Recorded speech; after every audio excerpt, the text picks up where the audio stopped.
कैसे हो आप सब। उम्मीद करती हूँ आप सब एकदम अच्छे होंगे और स्वस्थ होंगे और तैयारी में लगे हुए होंगे। तो आप सबको तो पता ही है, आप सब ने फॉर्म भी फिल किया होगा रेलवे एनटीपीसी का। तो रेलवे एनटीपीसी की जो वैकेंसी थी और एग्ज़ाम जो था, आप सबको पता है कि अभी एक नोटिस जारी हुआ था और वो काफ़ी वायरल भी हुआ था। उस हिसाब से अगर हम देखें कि जो टीसीएस है वो एग्ज़ाम बड़े टाइम से करा रही है और आंसर की भी बहुत टाइम से दे रही है।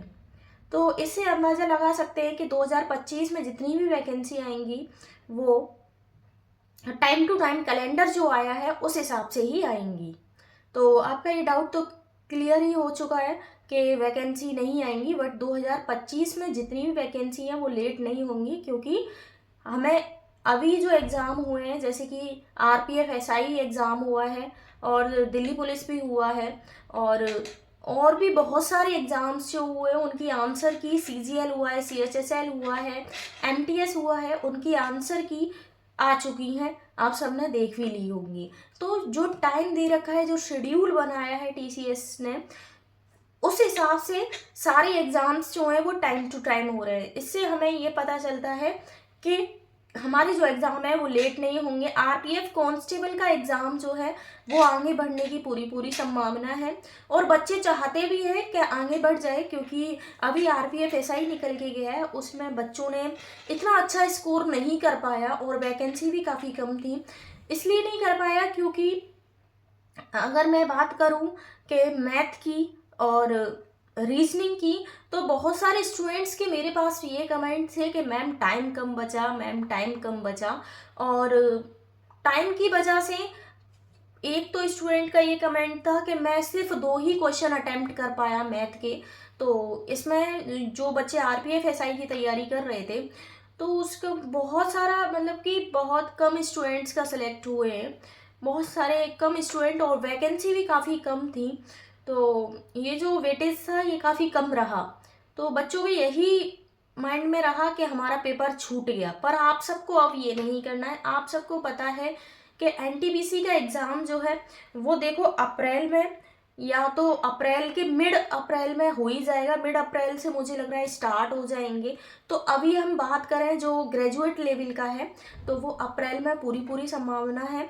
अगर मैं बात करूँ कि कितने दिन है, आप सबके पास 100 दिन है, 100 दिन है। 100 दिन में आप तैयारी कैसी कर सकते हो ये भी हम बात करेंगे। अब मैं बात करूँ कि 12th जो अंडर ग्रेजुएशन वाले हैं उसका पेपर जो है वो मई में हो सकता है।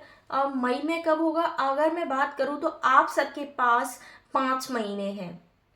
5 महीने मतलब कि 120 दिन है आप सबके पास ग्रेजुएट लेवल एनटीपीसी की तैयारी करने के लिए। तो ये बहुत सारा आप सबको टाइम मिल रहा है। इस टाइम को मैनेज करना सीखो।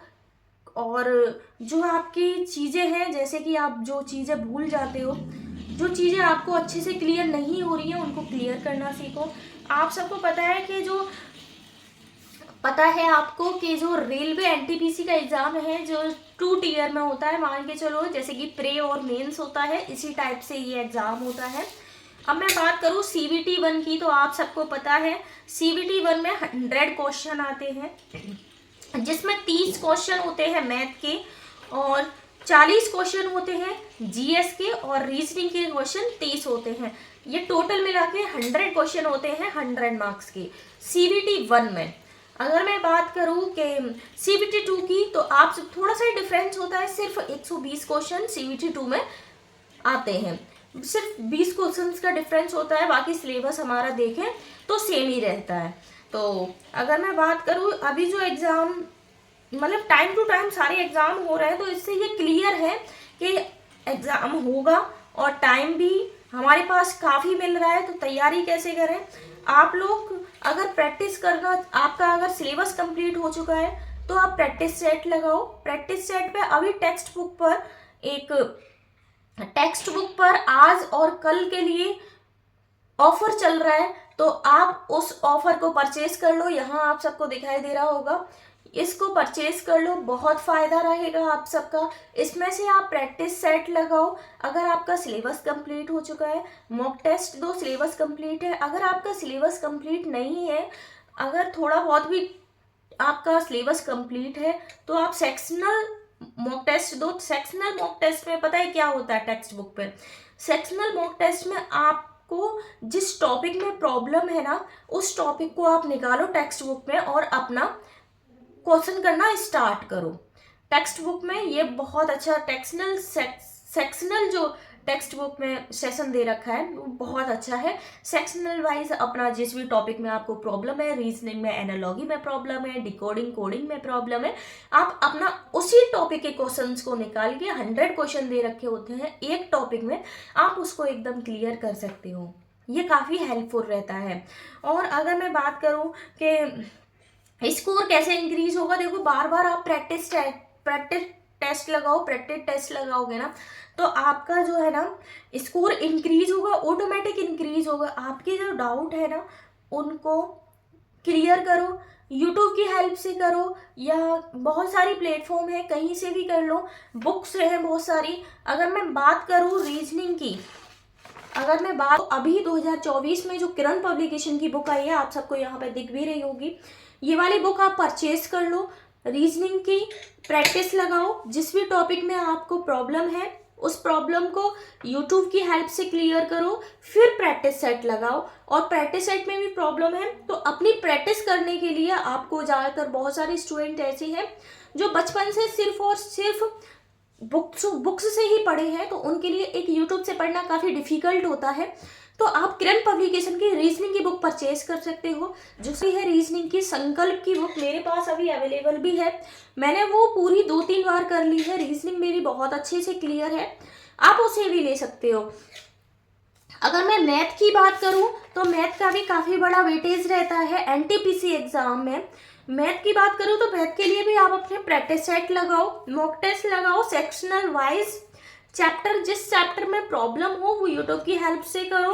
और अगर प्रैक्टिस करनी है तो आदित्य रंजन सर की अभी रेलवे की न्यू बुक आई है, आप सबको यहाँ दिख रही होगी, ये वाली बुक आप परचेज कर सकते हो, बहुत अच्छी बुक है रेलवे के लिए। अगर आपको प्रैक्टिस करनी है तो, क्योंकि अभी बहुत टाइम है, 4 महीने हैं और अंडर ग्रेजुएशन वाले को 5 महीने हैं, तो अभी बहुत टाइम है, बहुत अच्छे से तैयारी कर सकते हो आप एनटीपीसी की।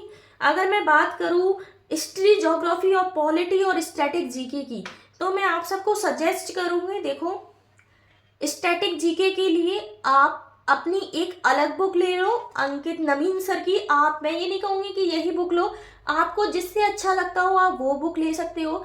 स्टैटिक जीके की मेरे पास जो बुक है वो नवीन सर की है, तो आप उससे स्टैटिक जीके अपना क्लियर कर सकते हो। और रही बात हिस्ट्री, ज्योग्राफी और पॉलिटी की, हिस्ट्री, ज्योग्राफी और पॉलिटी में मैं आपको सजेस्ट करूँगी अरिहंत पब्लिकेशन की एक न्यू बुक आ रही है मनोहर पांडे जी की, तो आप उसे ले सकते हो। और नहीं तो आपका किरण पब्लिकेशन तो है ही है, किरण पब्लिकेशन से भी आप अपना हिस्ट्री, ज्योग्राफी और पॉलिटी को क्लियर कर सकते हो। और नहीं तो आपकी लूसेंट तो है ही है। अगर जिसको भी लूसेंट से पढ़ने में इंटरेस्ट नहीं है तो वो अरिहंत पब्लिकेशन की मनोहर पांडे वाली जो बुक आती है, आप उससे अपनी जीके एकदम मजबूत कर सकते हो और अपने टॉपिक सेक्शनल वाइज लगा के चेक कर सकते हो कि हम किस में कमज़ोर हैं, किस टॉपिक में कमज़ोर हैं, उस टॉपिक को कंप्लीट करो। और जिसमें भी आपको डाउट लग रहा है पहले वो डाउट क्लियर करो। पहले मैं सबको सजेस्ट करूंगी अपना सिलेबस कंप्लीट करो, सिलेबस कंप्लीट करने के बाद ही आप प्रैक्टिस लगाओ। प्रैक्टिस में भी आपको प्रॉब्लम हो रही है तो यूट्यूब की हेल्प से बहुत सारी प्लेटफॉर्म ऐसी हैं, यहाँ से आपको सारे डाउट आपके क्लियर हो जाएंगे। तो बस एक ये छोटी सी इंफॉर्मेशन थी।